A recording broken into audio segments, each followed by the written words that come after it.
All right, those were the comments there made by President Trump aboard Air Force One as he was leaving after that White House celebration. Now, we do know that he was asked, of course, about the Texas flooding. We're going to have a news conference here that should begin in a matter of moments. But he was also asked about the Israel-Gaza potential deal. Now, I do want to bring you some breaking news that is coming in at this hour out of Gaza. The Israel Defense Force is saying that 2 Americans have been injured after terrorists threw 2 grenades into an aid distribution site there in Rafah. The Israeli military saying it evacuated injured people from the site. However, there is not a full assessment just yet of the extent of injuries and the number of people wounded. Again, this is breaking here at this hour, as Israel does say terrorists have thrown grenades into an aid distribution site in Rafah, injuring at least 2 American personnel. What you're looking at is a post on social media from the Israel War Room, as they say for the first time, 2 employees of the American aid organization in Gaza were injured in the Strip during morning food distribution, according to an update from the foundation's CEO. A lot to discuss here about the latest coming in out of the Middle East, and that does, of course, include Prime Minister Netanyahu's visit planned for just a few days from now to the White House. Let's bring in Dr. Asaf Romarowski. He's the executive director of Scholars for Peace in the Middle East. Thank you so much for taking the time to be here with us today. Good morning. Thank you for having me. Of course. And what does it say here to have the IDF saying that grenades have actually been tossed at this American distribution site, specifically there in Rafah? Is this something that we've seen before? And what does it say that it's an area that was run by Americans? So let's put it into context. I mean, the fact of the matter is that Hamas has really been indifferent, or I would say even more than that. I mean, upset about the fact that the aid has been administered by Americans and Israelis. I mean, the JHF is an American contractor with the help of the Israelis.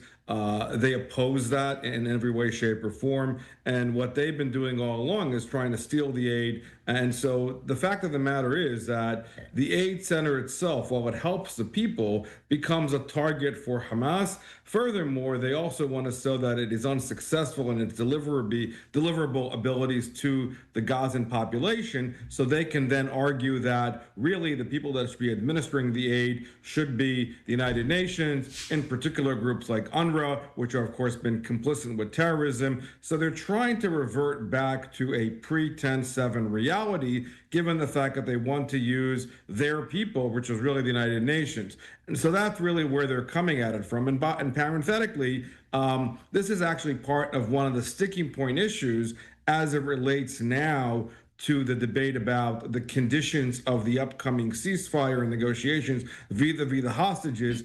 One of the reservations that the Israelis have has to do, of course, with the JHF, because Hamas is demanding that UNRWA and other United Nations organizations come back into the picture, even though they've been removed. It makes them feel better, and they could work with their own people. And that's part of the push and pull that's playing out here on the aid issue. But the aid has always been abused, and Hamas uses it to its advantage. As far as the trip from Prime Minister Netanyahu, he is going to be making that trip to the White House, and he's made a few now. He's going to be there on Monday, meeting with President Trump. Does that say that we are closer to a potential deal? Because they could have talked over the phone, but to actually have him fly out here, that's got to indicate that it's a little bit more, I guess, serious, and it's progressed farther. First of all, I think it's unique in the sense that it speaks highly to the how strong the U.S.-Israel relationship is. I mean, Netanyahu, this will be his 3rd visit in 6 months since Trump was elected back into office.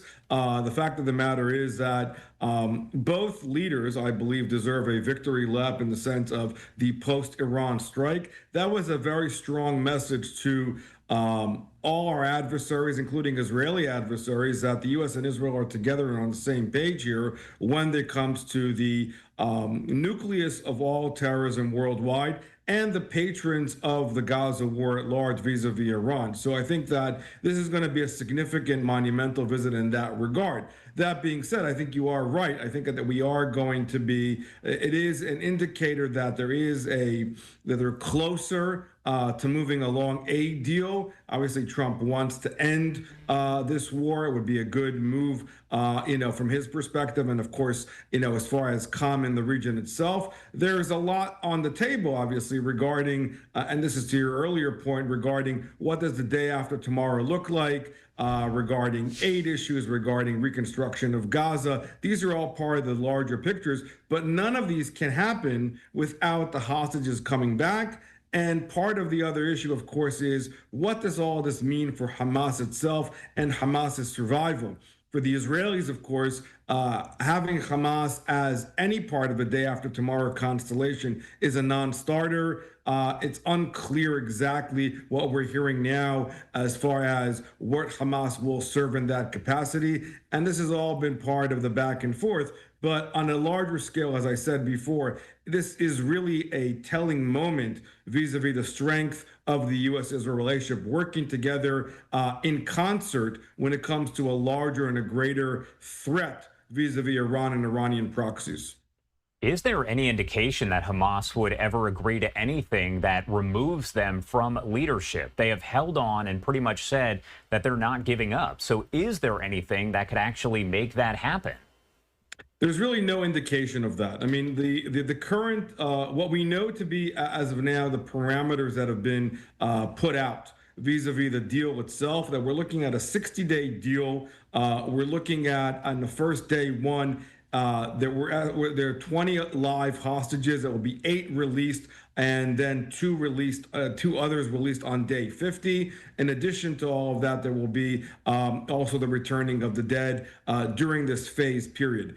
It is a very complex and a drawn out period, and it's going to be emotionally, psychologically, it's a hard pill for the Israelis to swallow vis-a-vis this kind of phased, drawn out deal. And every time nobody knows what's going to happen until they actually cross the border. The 3 sticking points in the deal itself have to do, one, with the pushing back of the Israeli army further back as far as where they are inside of Gaza. Secondly, had to do it, of course, with the issue of the Gaza aid. And again, to your earlier point, as far as replacing the GHF once again with UNRWA and other UN agencies that, of course, are basically Hamas.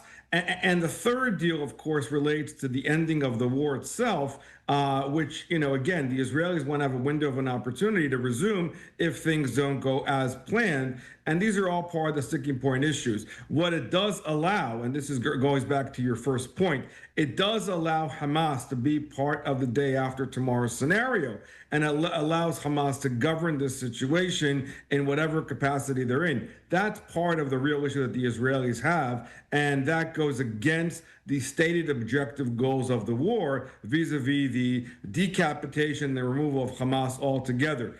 The other question that I'm adding here, and really I think that really needs to be looked at very carefully, that could be part of the conversations, and I'm sure it will be on Monday when Netanyahu is in D.C., as it relates to the participation of other partners in the Arab world, the Saudis, the Egyptians, and other partnerships, whether or not they will join forces and whether or not they can marginalize Hamas, which is really going to be part of the questioning that will assuage the Israelis in regard to what Gaza looks like after all this ends. All right. Dr. Asaf Romarowski, thank you so much for taking the time, as always, to be here with us. Obviously, a lot covered there, but is there anything else that you want to add here before I let you go? No, at this point. I mean, obviously, as you said, there's a lot fluid. Things will obviously be more revealed on Monday during these meetings. But as of now, I think that there's a lot to keep an eye on, and things are changing at a rapid pace. All right. Thank you so much, as always, for taking the time to be here. We appreciate it. Thank you.